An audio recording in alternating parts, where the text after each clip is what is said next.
السلام علیکم ورحمۃ اللہ وبرکاتہ۔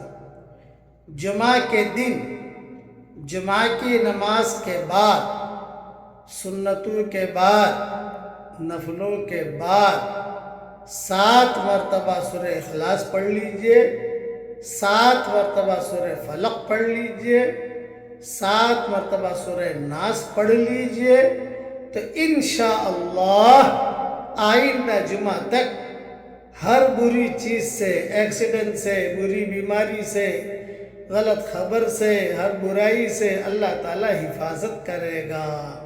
یہ مضمون ابن السنی میں موجود ہے۔ اور اگر ہمارے ماحول کے اندر چونکہ عورتیں مسجد میں نہیں آتی، گھر پر ظہر کی نماز پڑھتی ہیں، تو کوئی بات نہیں، جمعہ کے دن ظہر کی نماز کے بعد پڑھ لیجئے۔ کوئی مسافر ہے، اس نے جمعہ کی نماز نہیں پڑھی اور ظہر کی نماز پڑھی، تو ظہر کی نماز کے بعد پڑھ لے۔